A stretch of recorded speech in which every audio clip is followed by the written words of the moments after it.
consulting on almost a daily basis ever since this hit about the reality of it. And we chose to go to doctors, our personal doctors, for our information so we can make smart decisions. And we listen to guys like this too. We realized that a 26-minute video that had gone viral was getting yanked from every source that it went up to as quick as he could upload.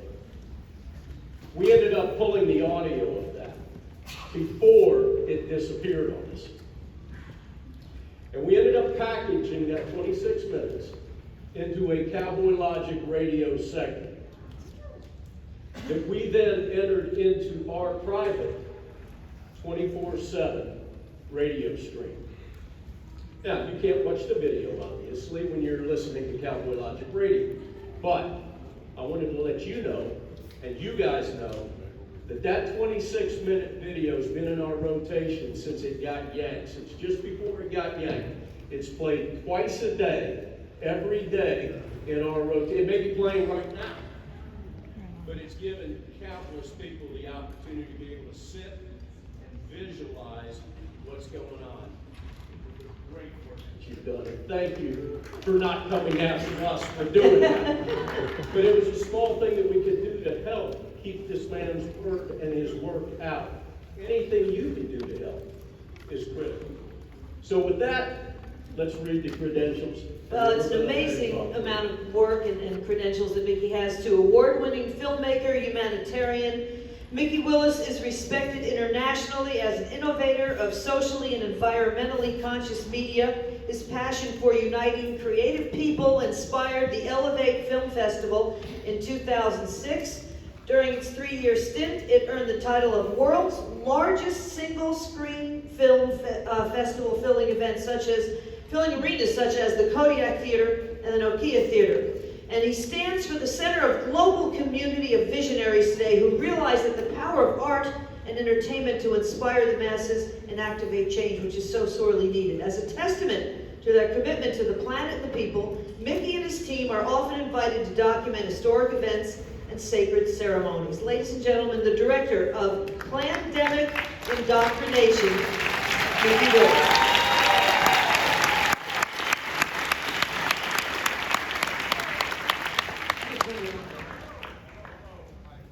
Check. There we go. How's everybody doing? How are you feeling right now in this crazy time on planet Earth? Is everybody reinvigorated? Isn't that awesome? Exciting. What's that? It's exciting. It's exciting. I'm so glad to hear that because...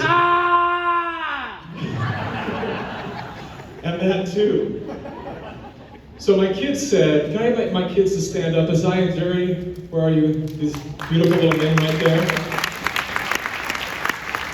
6 and 9 years old, and as I got out of the shower at our hotel, they came to me and they said, Daddy, we think you need to be funny today. So what do you mean? I'm not a comedian. They said, you should tell a joke. And I said, well, why do I need to tell a joke? They said, because people like comedy, Dad. And they need it right now. Yeah. And so I said, all right, and I had to, on the way over, I was thinking of a joke, and I thought of a joke, a COVID-19 joke.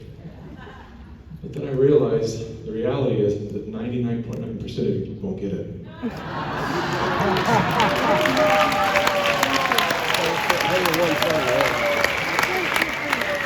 Okay, I got thumbs up. Well, so as I was speaking for the first time on a video chat with my now dear friend, G. Edward Griffin, I was telling him my story, getting to know him. I was actually talking with him because I just wanted to pour my gratitude into that man for paving the way to allow guys like me to do what I'm doing.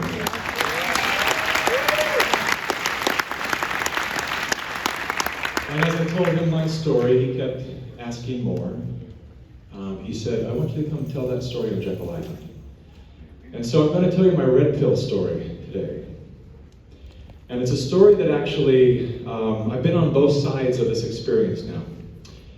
I was a darling of the left media. I had one of the most viral videos in 2015, which if you guys could cue that up, we're going to show that next. And it wasn't until I was on a circuit that, kind of a tour, talk shows and radio shows and all of that, promoting the video, until I realized that I was being used for an agenda. And I'll talk about that in a minute, but first let's look at the video, if it's ready. It would be awesome if you could play the video with no audio. Just kidding. Azai here had a birthday recently, and he received 2 presents that were exactly the same. So I said, let's go to the toy store and we'll exchange one for something that you don't have. And this is what he chose. Now, how do you think a dad feels when his son wants to get this? Yeah! Yeah! That's how I feel. Right, Zuri? I let my boys choose their life. That's how Mama and I, that's how we are, right? We just say, whatever. Yeah! We say, yeah, choose it. Choose your expression, choose what you're into, choose your sexuality, choose whatever. And you have my promise right now, both of you, as we sit in this car, this hot car in this parking lot, you have my promise forever to love you and accept you no matter what life you choose. Yeah!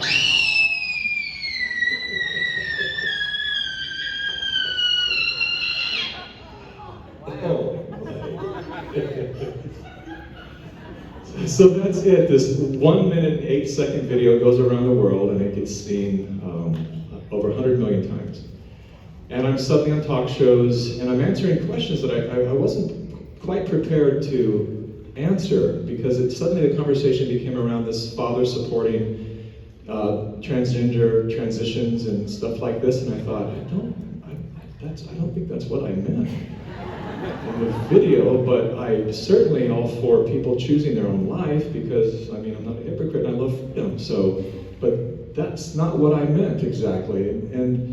But yet there was this real push to get me out there to promote this as a father, and I didn't understand it at the time. It was 2015, and I didn't realize how I was being used by this agenda. I had no idea.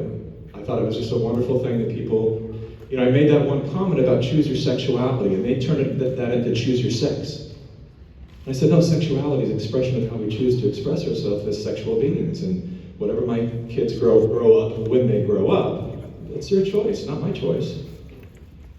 And so that was my very first experience of realizing that as long as I toe the line for that narrative, I'm someone they like. And then along comes a couple of other experiences that I had after that.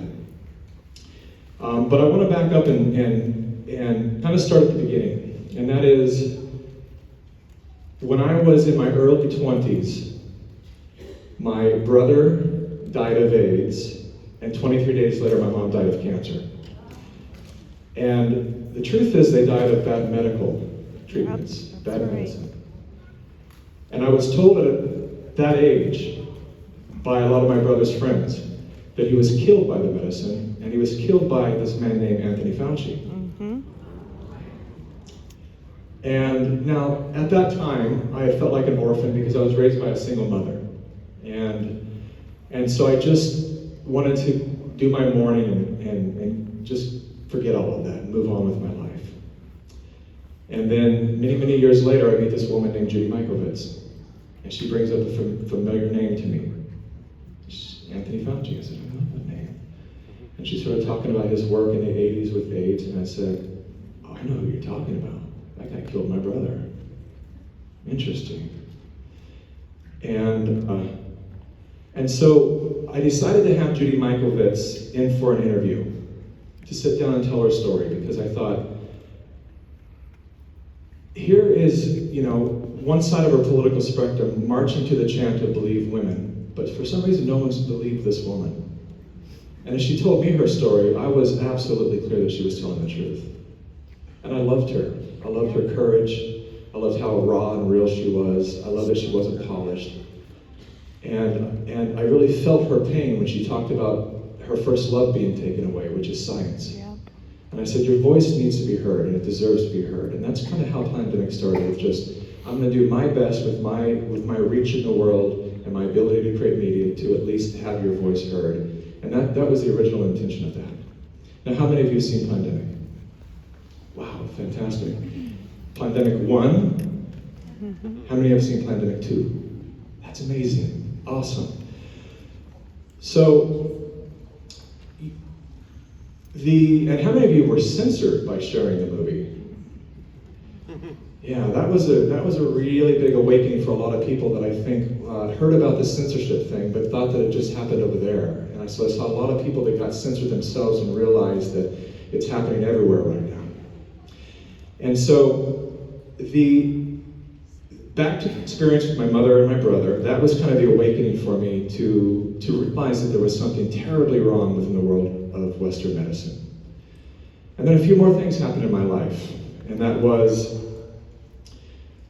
in the 90s, I was coming out of an office building with a meeting with attorneys, and I saw a group of reporters and people over in the corner, and I ended up going and standing up on a curve and trying to figure out what the heck is going on here.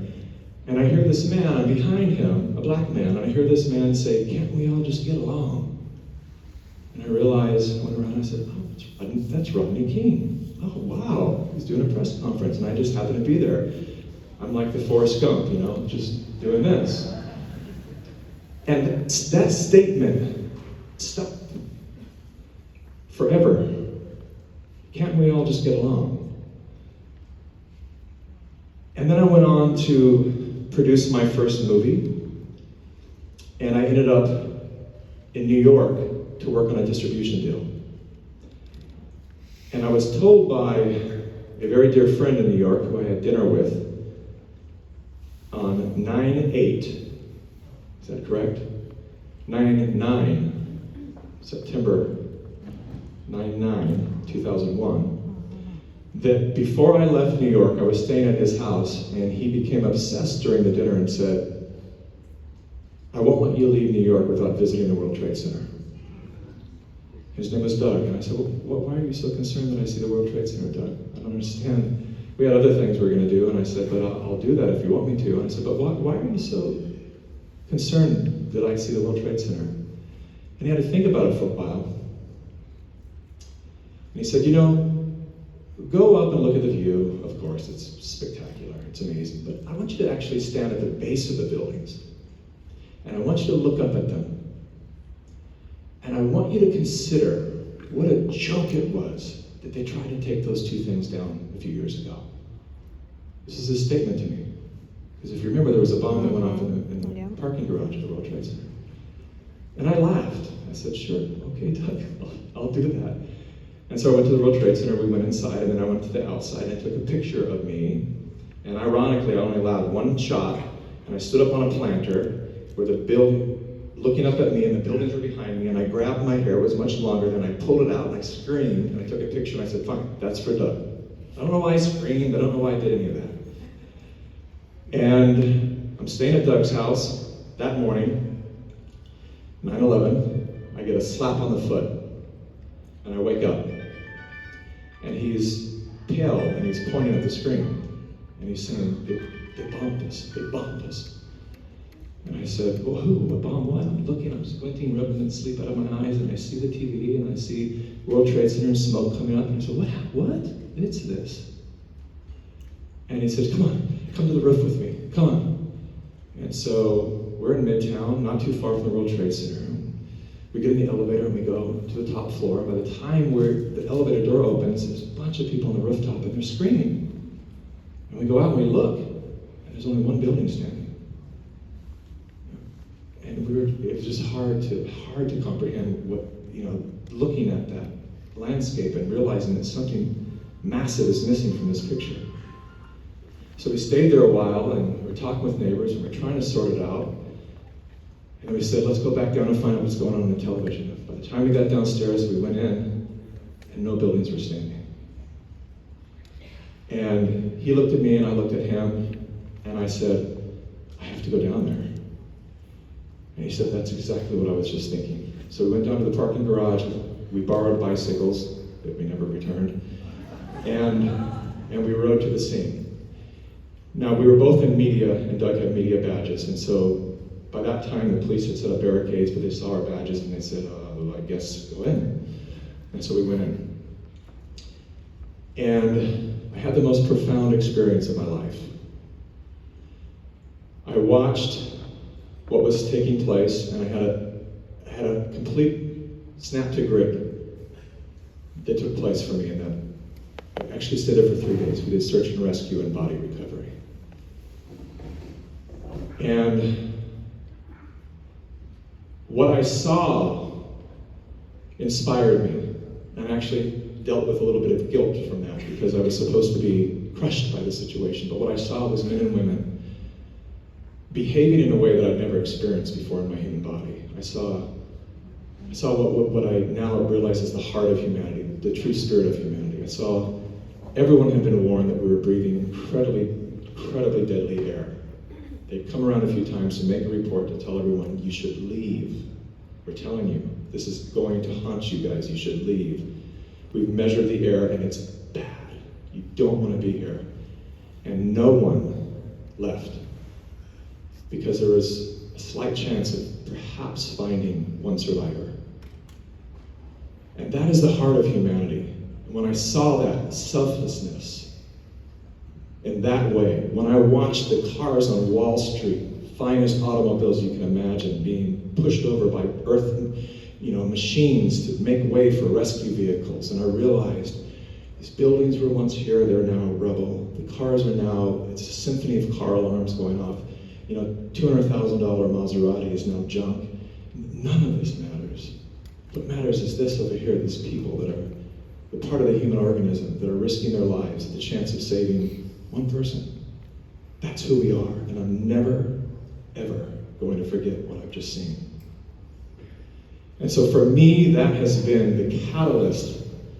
I came back to Los Angeles, and suddenly my career, everything that I was doing, my very typical pursuit, Hollywood pursuit of trying to make it and trying to get the big house and the big car and the Oscar or whatever it was, it didn't mean anything to me anymore. I was directing music videos and I looked back at them and I said, is this the legacy that I want to leave? I will not degrade another woman in another music video. I will not sell another product that I wouldn't eat myself. I can't be part of this system anymore. And it was a very terrifying moment for me because I didn't know what else to do. I wasn't formally educated in anything else. I'd been doing art and storytelling most of my adult life. And so that was an incredible new foundation for me to stand on and to kind of deal with that fear of who am I? Who am I really? Because I know who I've been told that I am, but perhaps it's time to kind of come back to that original dream that I had. And I had to rethink about that dream. What was it that got me into the world of entertainment in the first place? What was that? And I started to think about all my friends that were in the same field, but they were doing things that didn't necessarily light them up or had nothing to do with their life mission or their life purpose. And I thought that this is the work that has to be done right now. That dream that I had as a child, that dream that we all have as children. If you ask a child what they want to be when they grow up, they will often give you an answer that doesn't necessarily mean that's the occupation that they want to serve, but it's the essence of what that occupation does. The first time they experienced a policeman, a fireman, a ballerina, a nurse, a doctor, they were helping in some way, they were contributing to society. So they just recognize that that's my purpose. And that's the first occupation I've seen that serves that purpose, so I want to be that. So I had to come back into that myself. It took a number of years to clear out all of the stuff that is programmed into us through the system that we're now fighting against and winning against. And so for me, that was the foundation. But then what happened was, I got sucked into another system. I became an activist. And because I was born and raised in California, there was one side. And it's the only side I knew. And the other side was racist and evil and didn't care about the environment or anything. That's what I was told. That's what I was taught. And I would like to say right now to all the Republicans in the room, I'm sorry.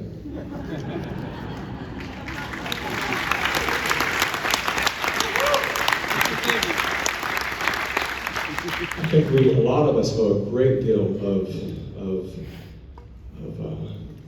real reverence to the true heart of the Republicans who have been holding the ground, and the Libertarians and people that have been holding the ground for freedom and for family and for God and for love all this time, while we've all been over here very distracted by other things. So thank you for holding them.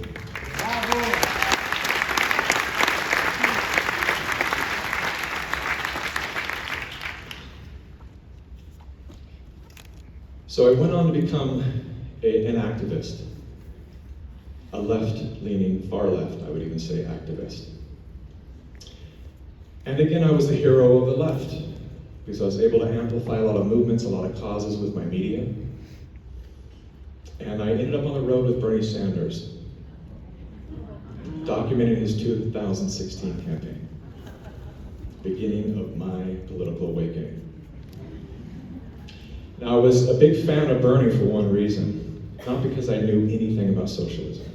And I'd fallen into the trap of believing that this isn't socialism, this is democratic socialism. So what does that mean exactly? We don't know, but just say it. Okay, that sounds great. Democratic, by the people, for the people. Socialism, I was raised in poverty with a single mom. You want to bring everyone up, right? Okay, I can get behind that. But I was really supporting Bernie because I was anti-Hillary. That's the truth. I knew enough to know that as much as I would love to see a woman in the White House, she's not the one.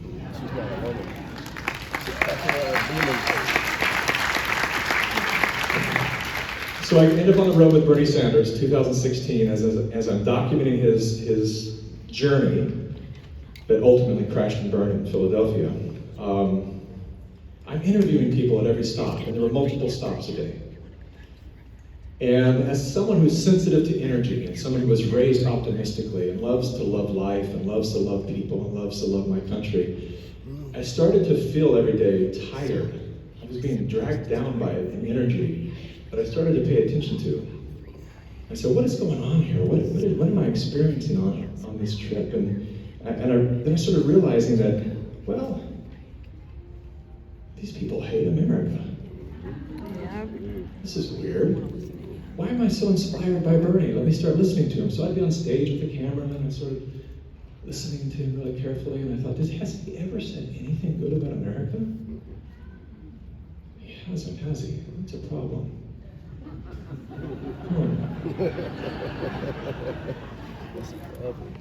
How's he going to lead this country if he hates it? That's interesting. Democratic socialism, it's good. Okay, I'm for it. Don't understand it, but I'm in. Perfect. And then I started interviewing young people who had communist stickers on their website. On their laptops. I said, tell me about that. What is that? Well, that's the hammer and the sickle and the communism. Why do you have that on your laptop? Well, because communism has never been given a fair shot. Communism is actually, don't believe what you've heard. Communism is actually the thing that's going to bring balance. And I said, you're talking about communism, right? Like the stuff they have. No, not Russia, not China, not that. This is different. This was democratic communism. What is it? So can you explain to me why it's good and why it's better? No, they can't. Just shut up and understand that this is the way of the future.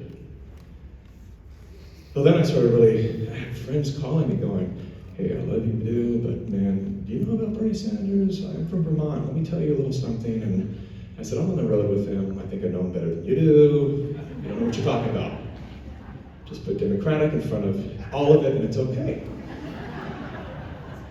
And so, sure enough, they told me what he would do. They said, he's gonna give it all up to Hillary. I said, oh, no way. There's no way he's gonna do that. I'm not gonna surrender to Hillary. Listen to what he says about her. There's no way. And there I am in Philadelphia at the big convention. And he bends the knee for Hillary Clinton. And I changed in that moment.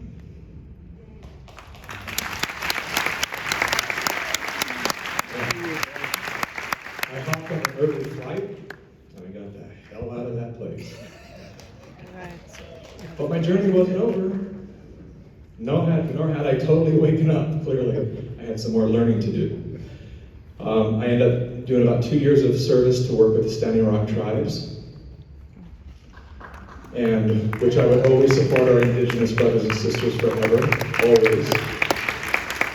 But while doing this, I got kind of behind that curtain and I realized there's so much more to the story than the media is telling us. So much more to the story. And for the first time, because I bought into the narrative, right? The narrative was this pipeline was going to be run through Bismarck where all the white people live, and in their racist tendencies, they said, no, just run it under the water of the Native Americans because we don't care about them. That's the narrative. I said, that's wrong. I'm going to fight for that. But then something got to me one day, and I said, I only interview one side of this fight. I wonder what the other side has to say. And so I did that. And I learned a lot. I learned that wasn't the narrative at all. I learned that 18 million people downstream drink the same water, and they all cared about this pipeline. And this narrative that had been created to demonize the white people was media's doing.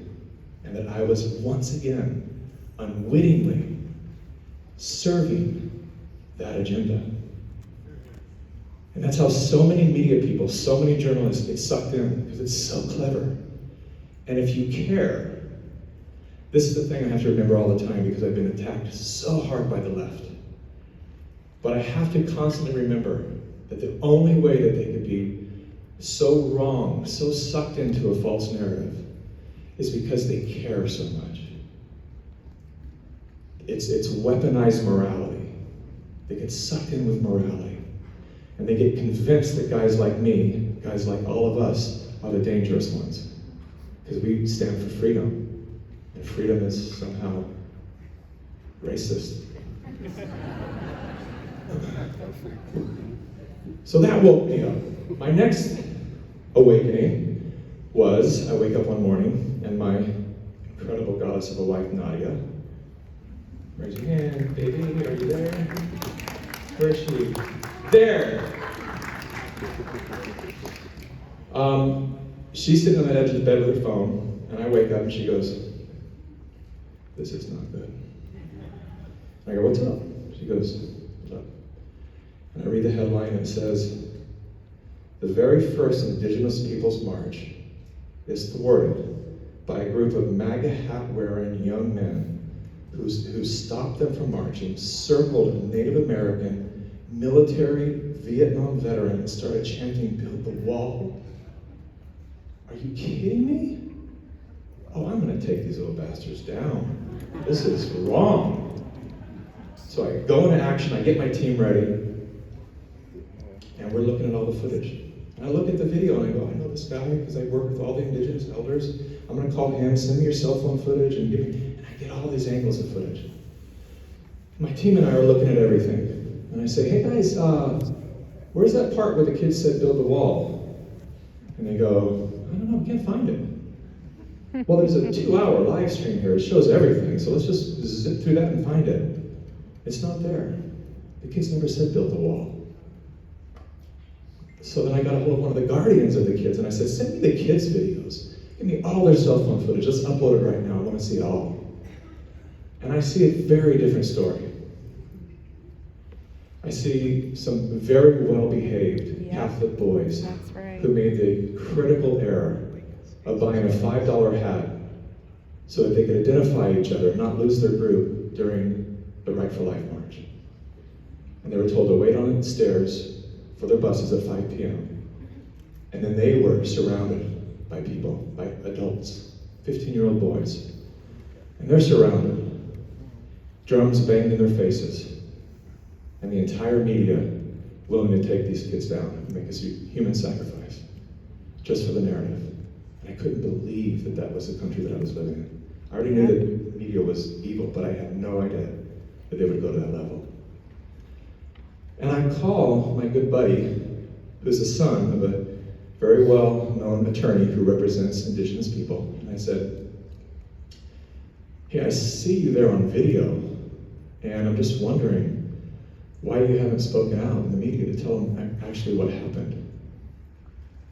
And he said, well, Mikki, you gotta understand, that was Donald Trump on those stairs. And I said, well, Donald Trump was on those stairs? I didn't see him. No. Those kids represent Donald Trump. They are the colonizers. And I said, they're 15-year-old boys. And I can't even find them saying the word damn. I just see them saying, don't engage, try to shake your hands, can we get along? This is rude, this is racist, why are you calling? That's all I hear them say. They're trying to diffuse it, they're being the adult in the room. And I said, as a father of 2 boys, I cannot believe that this would be okay with you. And I decided to tell the truth. And I made the video that won the lawsuit against CNN and Washington Post.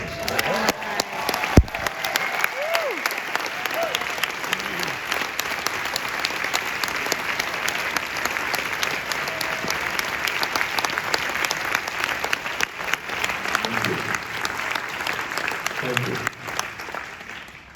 And I was no longer a darling of the left. I was suddenly promised that if I ever stepped foot on the reservation again that I wouldn't make it off. That I would live there permanently under soil. That's how quick they turned on me for telling the truth. For telling the truth. I didn't carry their narrative. And so now a big bulk of my work is doing that. There's a video online right now of Kyle Rittenhouse. We made that.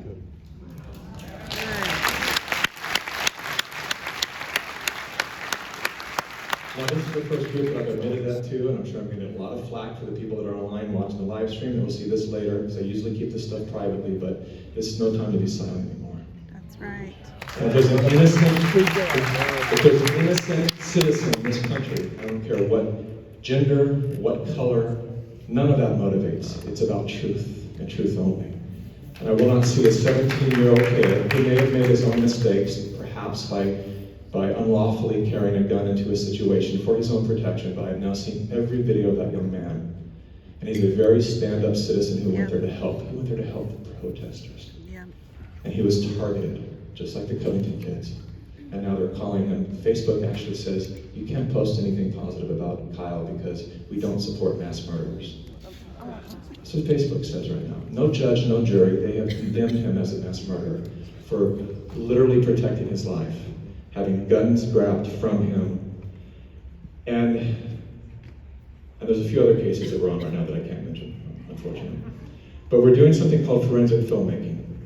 We're going to start piecing together, since our entire world is surveyed and captured on video, we're going to start piecing together video evidence to get free people free. All right.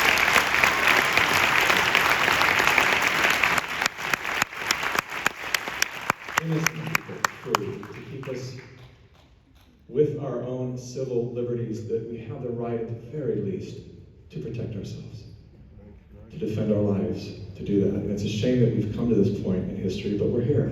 Yep. But the good news is, we are winning this fight.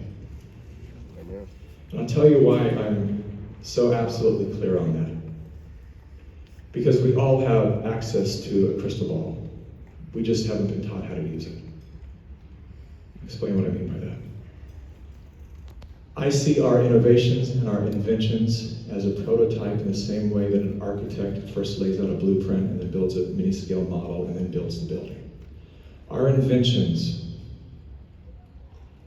are our way of understanding our future and where we're going and who we are and what we are and how we engage in this incredible experience we call life.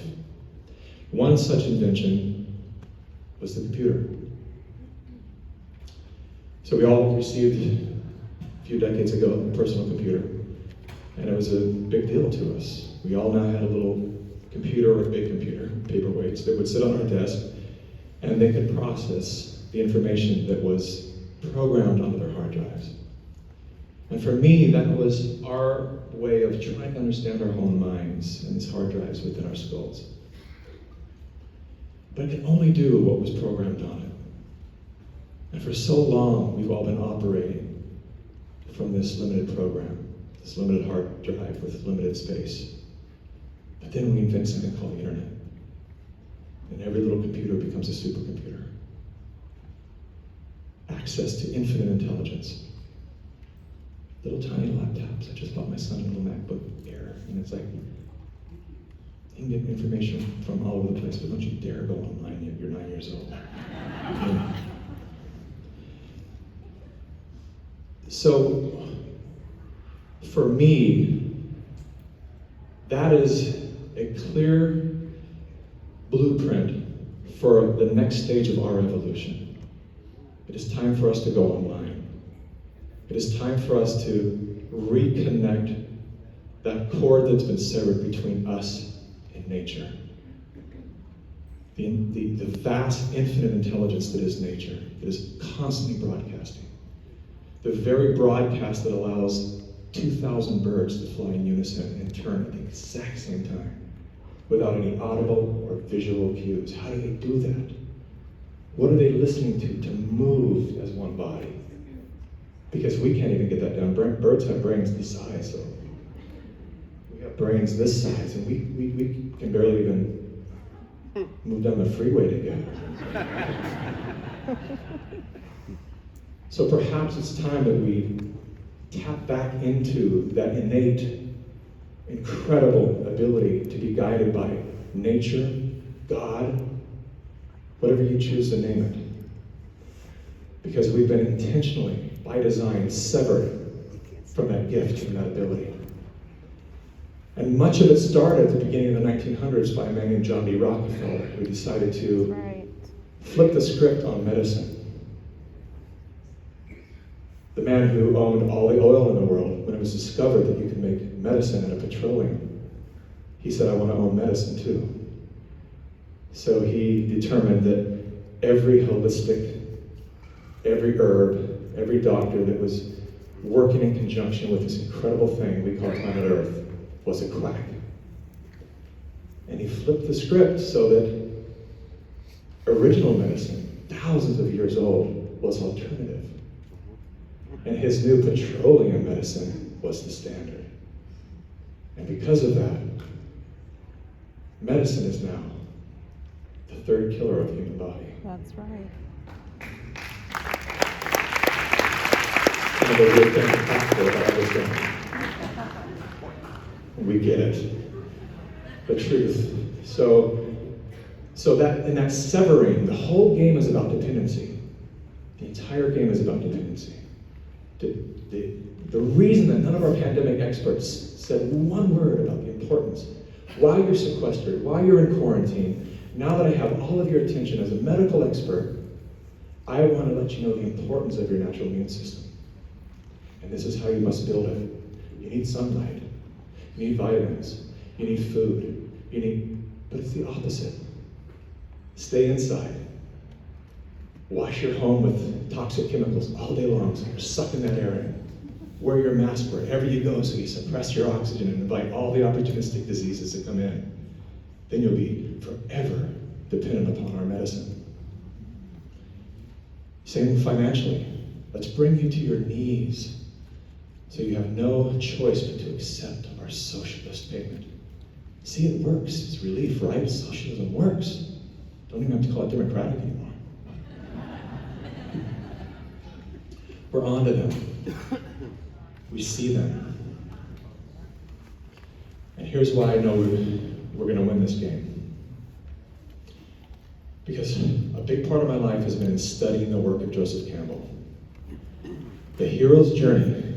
Joseph Campbell, a man who spent his lifetime understanding, studying mythologies, the first mythologies ever told, from the cave art all the way up to the present day. And he found that there was a common thread within every one of our human mythologies, a common structure. And that structure, Hollywood follows now. There's a 3-act play that all the movies that's worth remembering are in some way, loosely or directly, structured upon Joseph Campbell's hero's journey. And in a nutshell, what that journey is a hero that doesn't know they're a hero, often called the reluctant hero, because it's just an everyday human citizen who is suddenly confronted by a massive catastrophe. Massive to them. It could be the death of a dog. It could be the end of the world. And they're suddenly met with this, confronted with the responsibility as one of, or the person that can handle the situation. And the beginning of that, they have a refusal to the call, is what Joseph Campbell called this. That's the hero saying, no, not me. Oh, no, that's, I'm not the one, but I'm looking for the one. You know, maybe it's Joe Biden. It's someone. I'm going to vote for someone that's going to save us. I'll find the hero, I'll be right back. And they go through their journey to find out where all along the way, all the mentors say, you are the one. The force is within you. We are the ones we've been waiting for. Until the hero is forced to face the dragon. And the fight ensues, and the hero is brought to their knees. And we all love that moment, right? Because we get attached to the hero. And we love that moment of suspended disbelief where we think, could it be? We know they're coming back, but just the thought, to play the game, to say, maybe they're not coming back. We just lost our hero. The dragon's going to win. But that's not what happens. The story goes something more like this. Let's roll it. This is the last 3 minutes of Plandemic 2.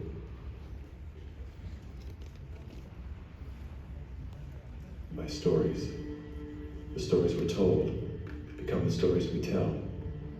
The more we hear them, the more we believe them. When used as a tool, they help us to better understand who we are, where we came from, and where we're going. When used as a weapon, they can be deadly. One of the most dangerous stories we've been told is the one that goes something like this. Humanity is a failed experiment. We are parasites, a cancer, a virus. Human beings are a disease. It is a myth that permeates our movies, our music, our media, and our minds. As they say, repeat a lie often enough, it becomes truth.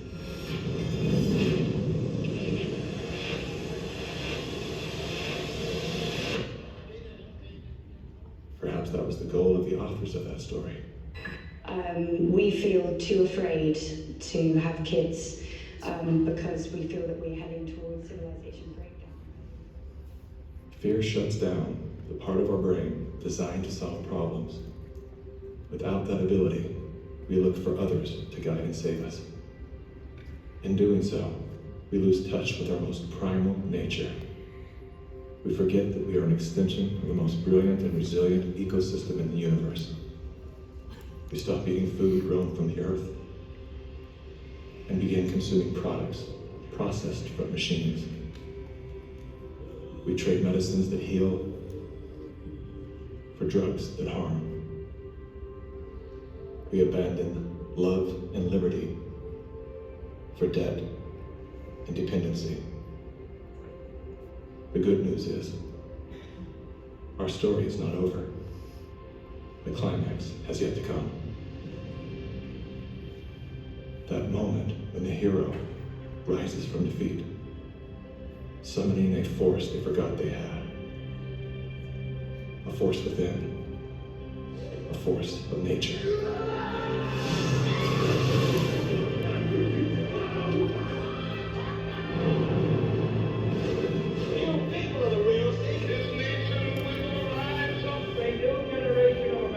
It's time to think about future generations.